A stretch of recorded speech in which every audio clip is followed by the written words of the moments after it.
میں مدینے کی جانب نہ کیسے کھینچوں، میرا دین اور دنیا مدینے میں ہے۔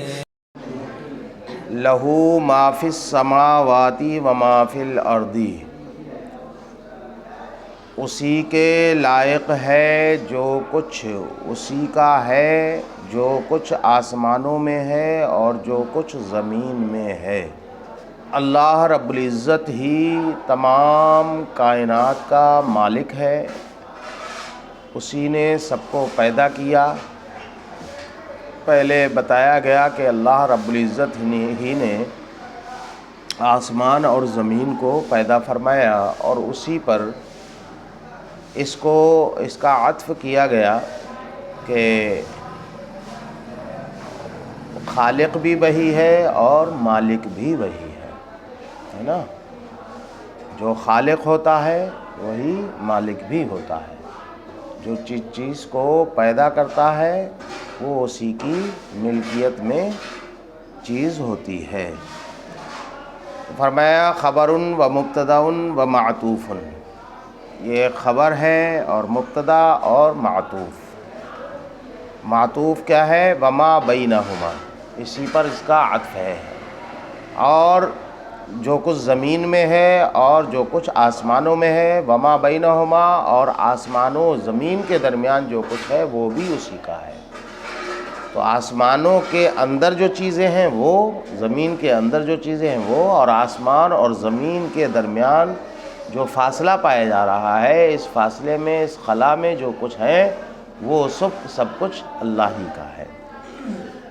مطلب کیا ہے؟ ذالک کلہ ملکہ، کہ یہ تمام کی تمام چیزیں اسی کی ملکیت میں ہیں۔ وما تحت الثری، اور وہ بھی جو ہے نا ثری کے نیچے ہے، جو کچھ زمینوں کے نیچے ہے، تحت الثری میں ہے، وہ سب کچھ اللہ کا ہے۔ اب ایک سوال ہے کہ ثری ہے کیا چیز، کسے کہتے ہیں؟ تو اس میں دو قول ہیں۔ ساتوں آسمان کے، ساتوں زمینوں کے نیچے جو حصہ ہے وہ ثری کہلاتا ہے، ایک قول۔ دوسرا قول یہ ہے کہ ساتوں زمینوں کے نیچے ایک پہاڑی ہے نا، ایک چٹان ہے، اس چٹان کا نام جو ہے وہ ثری ہے نا۔ تو ثری کے سلسلے میں دو قول ہوئے کہ ثری یا تو اس جگہ کو کہتے ہیں جو ساتوں زمینوں کے نیچے شروع ہوتی ہے، جس کی شروعات وہاں سے ہوتی ہے، یا یہ کہ ساتوں زمینوں کے نیچے جو پہاڑی ہے، جو چٹان ہے، اس چٹان کا نام جو ہے وہ ثری ہے۔ تو دونوں قول یہاں پر نقل کیے کہ ما تحت سبع الارضین، یعنی ساتوں آسمان زمینوں کے نیچے جو کچھ ہے اسے ثری کہتے ہیں، اور هو الصخرہ التی تحت الارض السابعہ، یا یہ ثری اس چٹان کا نام ہے کہ جو 7ویں زمین کے نیچے ہے۔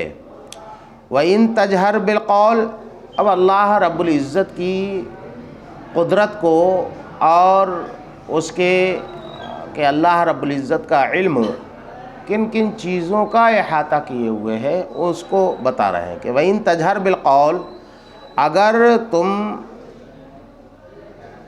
بلند آواز کرو، بلند آواز میں گفتگو کرو، ہے نا، یا ترفع صوتک، یعنی اپنی آواز کو بلند کرو، فإنہ یعلم السر وأخفی، تو وہ تو بھیدوں کو بھی جانتا ہے، رازوں کو بھی جانتا ہے، اور سر سے جو زیادہ خفی ہے اس کو بھی جانتا ہے نا۔ مطلب یہ ہے کہ بلند آواز کو تو وہ جانتا ہی جانتا ہے، جو تم ایسی آواز میں گفتگو کرو، سر کہتے ہیں اس بات کو کہ جو دو لوگوں کے درمیان ہوتی ہے، سرگوشی میں ہوتی ہے، اور اس کو تیسرا نہیں سن پاتا، تو اس کو بھی جو وہ جانتا ہے۔ اور اسی کو نہیں بلکہ اس سرگوشی سے زیادہ جو خفی ہے اس کو بھی وہ جانتا ہے۔ بھائی دو لوگوں کے درمیان جو ہے گفتگو ہو رہی ہے تو یہ ممکن ہے کہ کوئی تیسرا سن لے، ہے نا، اس میں وہ اتنا کمال نہیں ہے، اس لیے کہ دیواروں کے بھی کان ہوتے ہیں، ہے نا، تو اس کا سنا جانا ممکن ہے۔ لیکن اس سے بھی اس سر سے زیادہ جو خفی ہے وہ کیا ہے کہ انسان اپنے دل میں خیالات لاتا ہے جس کو وہ کسی کے سامنے بیان نہیں کرتا۔ تو ابھی تو اس لیے کہ کہاوت ہے کہ جب کوئی بات دو سے متجاوز ہو جاتی ہے، اپنے سے نکلتی ہے دوسرے کے پاس پہنچتی ہے، تو اس کی کوئی گارنٹی نہیں ہے۔ جب آپ اپنے سے نکال چکے اس بات کو، آپ محفوظ نہ رکھ سکے تو دوسرا کیسے محفوظ رکھ سکتا ہے؟ لیکن وہ بات جسے آپ نے ابھی تک کسی پر ظاہر ہی نہیں کیا ہے، آپ کے دل میں ہے، آپ کے علاوہ کوئی نہیں جانتا، اس کو بھی اللہ رب العزت جانتا ہے نا۔ تو اسی کہا کہ اے ما اسررتہ الی غیرک، سر کہتے ہیں اس بات کو کہ جسے آپ اپنے غیر کے سامنے رازداری سے پیش کریں، اسے سر کہتے ہیں۔ واخفا، اور اس سے بھی اخفا، چونکہ اس میں تفضیل ہے، اس میں مفضل علیہ چاہیے، مفضل علیہ کیا ہے تو وہ یہی سر ہے کہ سر سے زیادہ جو خفی ہے۔ اور یہ کون سی بات ہے؟ اخفا سے مراد کیا ہے؟ تو کہتے ہیں وَهُوَ مَا أَخْتَرْتَهُ بِبَالِكَ، وہ گفتگو ہے، وہ خیالات ہیں کہ جو تم اپنے دل میں جن کو لاتے ہو، او ما اسررتہ فی نفسک، یا اس سے مراد وہ باتیں ہیں، یعنی دو چیزیں ہیں، دل کی باتیں۔ اب دل کی باتیں کیا؟ ایک تو ہے حدیث نفس، یعنی آپ اپنے دل ہی دل میں گفتگو کرتے ہیں، ایسا کروں گا، ہے نا، مطلب آواز نہیں نکالتے، سوچتے ہیں۔ ایک یہ ہے کہ خیالات آتے ہیں، ہے نا، دونوں میں فرق ہے۔ تو وہ خیالات کو بھی جانتا ہے۔ او ما اسررتہ فی نفسک، یا وہ باتیں جنہیں آپ نے اپنے دل میں سرگوشی کے طور پر، ہے نا، کیا ہے، اور وہ جو اس میں آپ جو ہے وہ چھپا چکے ہیں، جس کو، ہے نا، اس کے آپ اپنے دل میں لانے والے ہیں، ان کو بھی جانتا ہے۔ یہی نہیں کہ جو دل میں لے آئے انہی کو جانتا ہے، وہ جو دل کے اندر لانے والے ہیں، آپ عن قریب لانے والے ہیں، ان کو بھی جانتا ہے۔ اللہ لا الہ الا ہو، وہی اللہ ہے کہ جس کے سوا کوئی معبود نہیں۔ لہ الاسماء الحسنی، اسی کے اچھے نام ہیں، اسی کے اچھے نام ہیں۔ اے ہوا واحد بذاتی، مطلب یہ اللہ لا الہ الا ہوا کہہ کر کے یہ بتایا کہ وہ اپنی ذات میں بھی یکتا ہے۔ وَإِنِ افْتَرَقَتْ عِبَارَاتُ صِفَاتِهِ، اگرچہ اس کی صفات کی جو عبارات ہیں وہ متعدد ہیں، ہے نا، یعنی ذات میں جو ہے وہ یکتا ہے، اور صفات اس کے جو صفاتی نام ہیں، صفات پر دلالت کرنے والے جو نام ہیں، وہ اگرچہ بے شمار ہیں۔ تو اسی کو بتایا اللہ لا الہ الا ہو سے یہ بتایا گیا کہ وہ ذات کے اعتبار سے یکتا ہے، اور لہ الاسماء الحسنی کہہ کر کے یہ بتایا گیا کہ اس کی صفات پر دلالت کرنے والی جو عبارات ہیں، یعنی جن کو اسماء صفاتی کہتے ہیں، وہ اگرچہ متعدد ہیں، ہے نا۔ یہ رد لقولہم، یہ ان لوگوں کے قول کا رد ہے کہ جو یہ کہتے ہیں کہ انکا تدعو آلہہ حین سمعوا اسماءہ تعالی، کہ جب اللہ رب العزت کو متعدد اسماء سے پکارتے ہوئے انہوں نے سنا تو کہا تم بھی تو متعدد معبودوں کو مانتے ہو، کبھی رحمان کو پکار رہے ہو، کبھی رحیم کو پکار رہے ہو، کبھی ہادی کو پکار رہے ہو، کبھی، ہے نا، متعدد اللہ رب العزت کے جو اسماء صفاتی ہیں ان سب کو کبھی قادر کہہ کر کے پکار رہے ہو، کبھی سمیع کہہ کر کے پکار رہے ہو، کبھی بصیر کہہ کر کے پکار رہے ہو، تو یہ تو متعدد ہوئے۔ تو ان کا رد کیا گیا کہ یہ ذات کے اعتبار سے یکتا ہے، اور اس کے یہ صفاتی جو ہے وہ اسماء، ہے نا، متعدد ہیں، اور تعدد اسماء سے تعدد ذات لازم نہیں آتا ہے۔ ہے نا. یہ حسنہ کے بارے میں اب ایک لغوی بحث کہ حسنہ ہے کیا. تو کہتے ہیں حسنہ یہ احسن کی تانیث ہے. کس کی ہے؟ احسن کا مؤنث کیا ہے؟ حسنہ ہے. وَهَلْ أَتَاكَ حَدِيثُ مُوسَىٰ، اور بے شک تمہارے پاس موسیٰ کی بات آئی. تمہارے پاس موسیٰ کی گفتگو آئی. حل کیا ہے؟ کہتے ہیں یہ استفہام کے لیے نہیں ہے، بلکہ یہ حل وہ ہے جو قد کے معنی میں آتا ہے، تحقیق کے لیے آتا ہے کہ اور تحقیق تمہارے پاس موسیٰ کی بات آئی. بات حدیث تو عام گفتگو کو کہتے ہیں، ہے نا. اس سے مراد کیا ہے؟ گفتگو تو انسان کرتا ہے، وہ آتی نہیں ہے.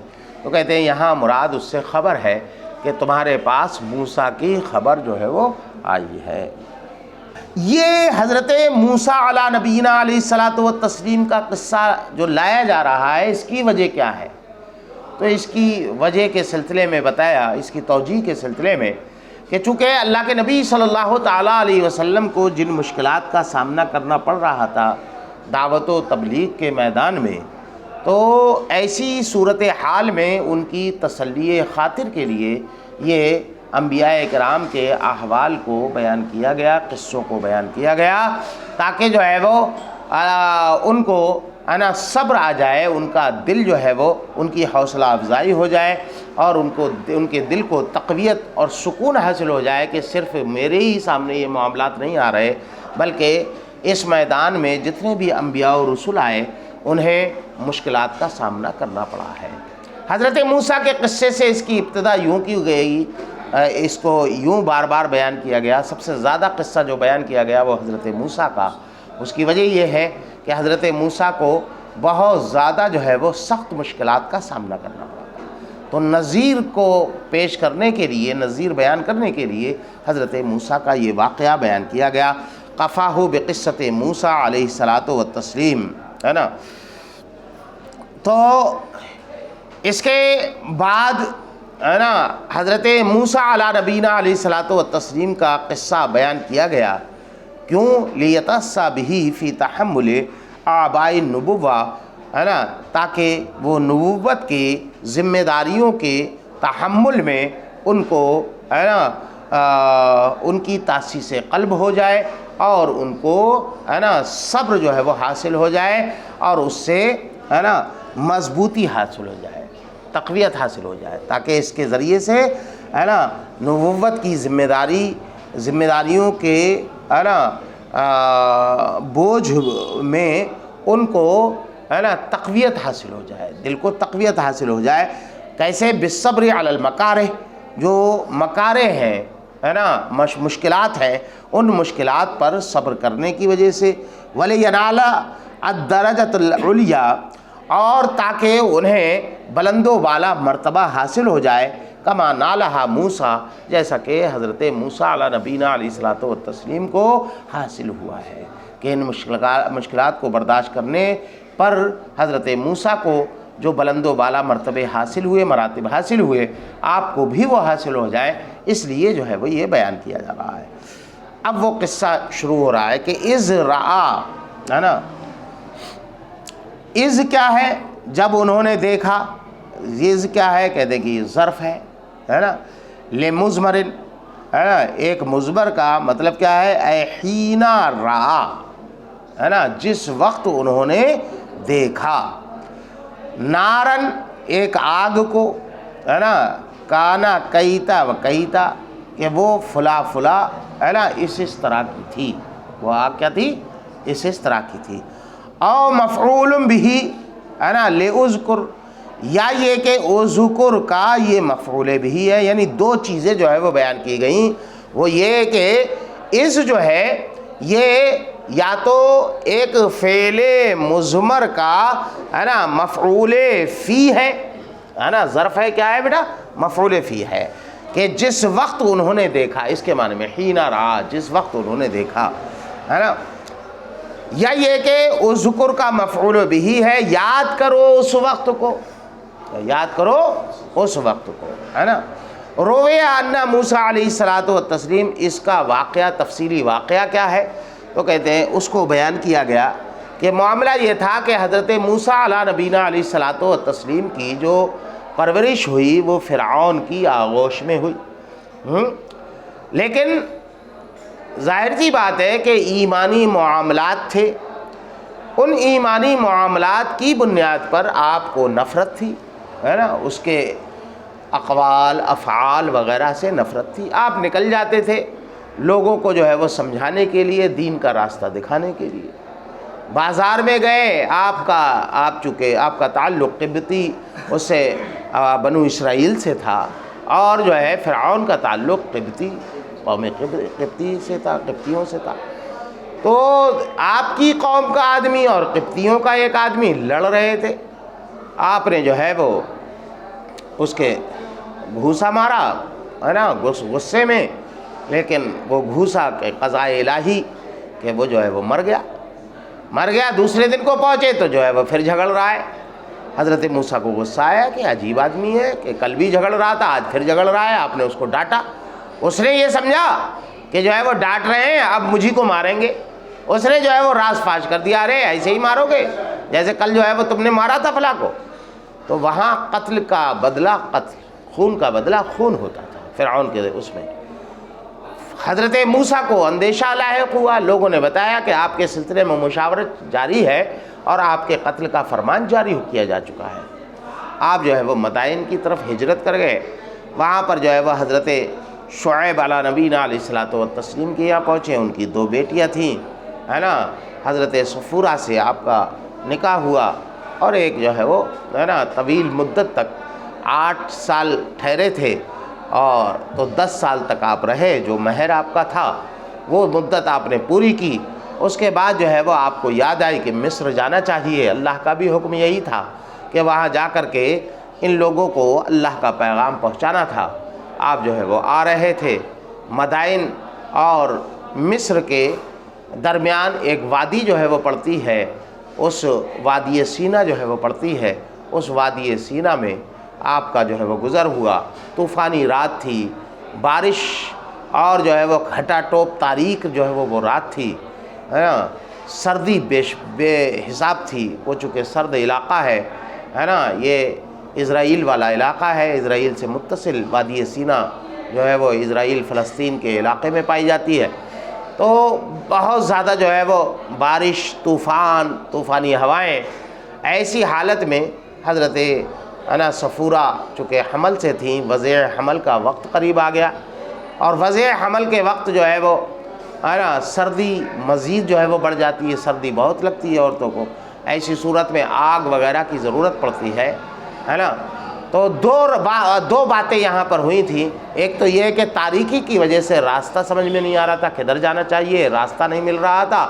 دوسری یہ کہ حضرت صفورہ کو بہت زیادہ سردی لگ رہی تھی، آگ کی ضرورت تھی، تو آپ کی تمنا یہ تھی کہ یا تو جو ہے وہ روشنی مل جائے مجھے کہیں، جس کی وجہ سے صحیح راستے پر میں چلا جاؤں اور کسی آبادی میں پہنچ جاؤں، دوسرا یہ کہ اگر یہ نہ ہو تو کم سے کم آگ مل جائے تاکہ یہ رات جو ہے اس آگ کے سہارے گزار لی جائے، تاپ کر کے گزار لی جائے۔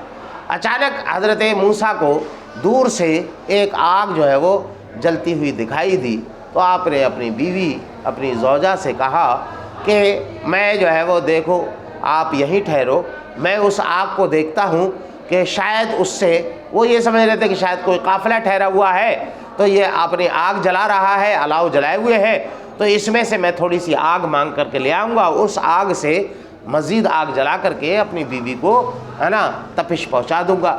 یہ ایک مقصد تو یہ تھا۔ دوسرا مقصد یہ تھا کہ ہو سکتا ہے کہ وہ جو روشنی ہو رہی ہے تو وہاں پر کوئی قافلہ ٹھہرا ہوا ہو، یا اس روشنی میں کوئی راستہ نظر آ جائے، یا تو ان لوگوں سے راستہ معلوم ہو جائے، یا خود اس آگ کی وجہ سے راستہ مجھے سجائی دے جائے۔ تو ان دو مقاصد کے تحت آپ جو ہے وہ وادی سینا میں اس آگ کے پاس جو ہے وہ جانے کے لیے آپ جو ہے وہ پہنچے، اور اپنی بیوی سے کہا کہ یا تو میں جا رہا ہوں، مجھے ایک آگ نظر آ رہی ہے، یا تو اس سے آگ مجھے مل جائے، یا یہ کہ اس آگ کے ذریعے سے مجھے کوئی راستہ مل جائے کہ وہاں لوگ بیٹھے ہوں، تاپتے ہوں، اور میں ان سے راستہ پوچھ لوں۔ اس واقعے کو تفصیل سے انہوں نے یہاں پر بیان کیا کہ رویا ان موسیٰ علیہ الصلوۃ والتسلیم، مروی ہے کہ حضرت موسیٰ علیہ نبینا علیہ الصلوۃ والتسلیم نے استاذنا شعیبا فی الخروج الی امہ، اپنی والدہ جو ان کی والدہ مصر میں رہ رہی تھی، اپنی والدہ کے پاس جانے کی اجازت طلب کی حضرت شعیب علیہ نبینا علیہ الصلوۃ والتسلیم سے، ان سے اجازت لی۔ وخرج بأہلہ، انہوں نے جب اجازت دے دی تو اپنی اہلیہ حضرت صفورہ کے ساتھ آپ جو ہے وہ نکلے، ہے نا۔ فولد لہ ابن فی الطریق فی لیلۃ مسلمہ، ہے نا، تو مسلجہ، حضرت موسیٰ علیہ نبینا علیہ الصلوۃ والتسلیم کے یہاں یہیں راستے میں ایک بچے کی ولادت ہوتی ہے، اور ایسی رات میں ولادت ہوتی ہے جو سخت جو ہے وہ تاریک بھی تھی اور زالہ باری والی بھی تھی، زالہ باری بھی ہو رہی تھی، یعنی جو ہے وہ اولے بھی جو ہے وہ برس رہے تھے، اور ساتھ میں ہے نا وہ تاریک بھی بہت تھی۔ وقد ضل الطریق، اور آپ راستہ جو ہے وہ بھول چکے تھے، راستہ جو ہے وہ گم کر چکے تھے، ہے نا۔ وتفرقت ماشیہ، اور آپ جو ہے نا متعدد جو ہے وہ متعدد راستوں پر جو ہے وہ چل رہے تھے، متفرق راستوں میں چل رہے تھے۔ ولا ما عنده، ہے نا، اور آپ کے پاس جو ہے وہ ہے نا جو سواری وغیرہ تھی وہ بھی جو ہے وہ جا چکی تھی، آپ کے پاس نہ تو پانی تھا، ہے نا، اور نہ ہی جو ہے وہ آپ کے پاس کوئی کھانے کا سامان تھا۔ فسلط زندہ، تو آپ نے ہے نا اپنے جو وہ ہوتا ہے نا چکماک، ہے نا، اس کو جو ہے وہ اس سے آگ جلانا چاہی، جو لے کر کے چلتے تھے، وہ بھی جو ہے وہ کام اس نے بھی نہیں کیا۔ فرعا عند ذالک نارا فی زعمہ، تو آپ نے اپنے قریب جو ہے وہ اس کے قریب جو ہے وہ ایک آگ کو دیکھا جو آپ کے زعم میں آگ تھی، آپ کے خیال میں وہ آگ تھی، اصل میں آگ تو تھی نہیں، وہ تو تجلی ربانی تھی۔ وکانا نورا، حالانکہ وہ تو نور تھا۔ تو آپ نے اپنی بیوی سے کہا، فقال لأہلہ امکثوا، اپنی بیوی سے کہا کہ ٹھہرو، اے اقیموا فی مکانکم، یعنی اپنی جگہ ٹھہری رہو، انی آنست، بے شک میں نے دیکھا ہے، آنست کا معنی ہے نا یہاں پر ہے نا دیکھنا، ابصرت یعنی میں نے دیکھا ہے آگ کو۔ والإیناس رؤیت شیء یونس بہ، اس میں رؤیت میں یا جو ہے وہ بصارت یا جو ہے وہ اس میں ایناس، ان میں فرق کیا ہے؟ جب اس کا معنی بھی دیکھنا ہے اور اس کا معنی بھی دیکھنا ہے تو وہ کیوں لایا گیا، یہ کیوں نہیں لایا گیا؟ تو کہتے ہیں کہ اس کا فرق بیان کر رہے ہیں، ایسی چیز کو دیکھنا جس سے انسان کو انسیت حاصل ہو، جس کی انسان کو بے حساب جو ہے وہ تمنا ہو، ہے نا، اپنے متمنا کو جو ہے وہ دیکھنا، اپنے دلی خواہش کے مطابق کسی چیز کو دیکھنا، یہ ایناس کہلاتا ہے، جس سے انسان کو یعنی جس کی تمنا کر رہا ہے، جس کی بے حساب خواہش تھی، اچانک انسان اس کو دیکھ لے تو اس سے اس کو انس حاصل ہوتا ہے، تو جس سے انس حاصل ہو اس چیز کو دیکھنے کو ایناس سے تعبیر کرتے ہیں۔ لعلی آتیکم منہا، شاید میں تمہارے لیے اس میں سے جو ہے وہ کچھ لے آؤں، ہے نا۔ یہ انہوں نے کیا بنی الامر علی الرجا، ہے نا، امید پر اس معاملے کو رکھا، کیوں؟ لئلا یعد ما لیس یستیقن الوفا بہ، تاکہ جو ہے وہ ہے نا وہ چیز جس کے وفا کا یقین نہ ہو، ہے نا، اس میں وعدہ خلافی نہ ہو جائے۔ تو اس وجہ سے ہے نا جس کے ہونے کا، بھائی حضرت موسیٰ جا ہی تو رہے تھے، ممکن ہے نہیں ملتی، تو یہ اگر کہہ دیتے کہ میں تمہارے لیے آگ لاؤں گا تو یہ یقینی چیز ہو جاتی اور یہ وعدہ خلافی جو ہے وہ ہو جاتی، تاکہ ہے نا لئلا یعد، تاکہ یہ وعدہ نہ ہو جائے اس چیز کا کہ جس کے وفا کرنے کا، پورا کرنے کا یقین نہ ہو، تو اس کا وعدہ نہ ہو جائے، اس وجہ سے ہے نا لعل سے تعبیر کیا گیا۔ بے قبس، ہے نا، کچھ آگ، مٹھی بھر جو ہے وہ آگ، تو مٹھی تو جل جائے گی اگر مٹھی بھر آگ، مطلب کیا ہے؟ وہ آگ جو آپ نے دیکھا ہوگا آپ کے زمانے میں اگر جلتے ہوں گے چولہے، پہلے جو ہے وہ ماچس اتنی وافر مقدار میں گھروں میں نہیں پائی جاتی تھی، ایک جو ہے وہ چمٹا لیا یا کوئی چیز لی پڑوسی کے گھر پہ جا رہے ہیں، تھوڑی سی آگ لا کر کے اپنی جو ہے وہ آگ جلا لی. یہ جو ہے وہ عام شائع اور ضائع تھا طریقہ، ہے نا. ہاں، ہمارے بھی پڑوس میں ایک مکان تھا، ان کا جو ہے وہ طریقہ یہی تھا. وہ کیا کرتے تھے، جو ہے وہ کنڈے مہنگے ہوتے ہیں، انہوں نے جو ہے وہ آگ مانگنے کے نام پر روزانہ جو ہے وہ آدھا کنڈا ہمارے یہاں سے لے جانا ان کا طریقہ کار تھا، ہے نا. مفت میں جو ہے وہ کم سے کم ایک ہانڈی بن جائے گی اس میں، ہے نا، کم لگے گی. تو روز کا طریقہ تھا. ایک دن ہم نے جو ہے وہ اس کو ماچس خرید کے دے ہی دی کہ لیجئے ماچس لے لیجئے آپ بجائے آگ کے. تو بیٹا جو ہے وہ مٹھی بھر آگ، یعنی تھوڑی سی وہ آگ جو ہے نا فی راس عود، جو لکڑی کے سر میں آتی ہے. یعنی وہ مشعل بناتے ہیں نا، تو لکڑی کے سرے میں تھوڑی سی جو ہے وہ کوئی چیز باندھ لیتے ہیں، اس کو جلا کر کے لے آتے ہیں، پھر ادھر آ کر کے لگا دیتے ہیں، ہے نا. اور فتیلہ یہی ہے کہ جو ہے وہ قبض سے مراد فتیلہ ہے نا. تھوڑا سا جلایا اور جلا کر کے اپنے علاؤ کو جلا لیا. او اجد علی النار ہدی، یا یہ کہ آگ پر میں کوئی راستہ پا جاؤں، راستے کی رہنمائی پا جاؤں. مطلب کیا ہے، ہدن ہدایت پا جاؤں. ہدایت تو پائی نہیں جاتی، یعنی ہدایت والے لوگ پا جاؤں کہ وہ آگ جل رہی ہو سکتا ہے اس علاؤ پر کچھ لوگ ہوں جو ہادی کا کام دیں، ذوی ہدی. او قوم یہدوننی الطریق، یعنی یا مطلب یہ ہے کہ اس آگ پر مجھے کچھ ایسے لوگ مل جائیں جو راستے کی طرف میری رہنمائی کر دیں، ہے نا. تو کہتے کہ علی النار جو ہے وہ کیوں کہا گیا، آگ پر تو لوگ بیٹھتے نہیں ہیں، آگ پر لوگ تو نہیں بیٹھتے ہیں. مطلب یہ ہے کہ آگ کے سرے پر. تو اسی کہا کہ استعلا جو علی النار میں ہے، مطلب یہ ہے کہ ان اہل النار یستعلون المکان القریب منہا، کہ آگ والے جو لوگ ہوتے ہیں وہ آگ کے قریب جو جگہ ہوتی ہے اس میں بلندی پر بیٹھتے ہیں، نیچے نہیں بیٹھتے، اوپر جو ہے وہ بیٹھتے ہیں. موڑے اوڑے رکھ لیتے ہیں کہ نہیں رکھ لیتے، بیچ میں اعلیٰ جلتا ہے، تو اس وجہ سے اعلیٰ لایا گیا ہے. ایسا نہیں ہے کہ آگ پر بیٹھ کر کے تاپ رہے ہیں، تب تو بیٹا معاملہ بڑا گڑبڑ ہو جائے گا. ہاں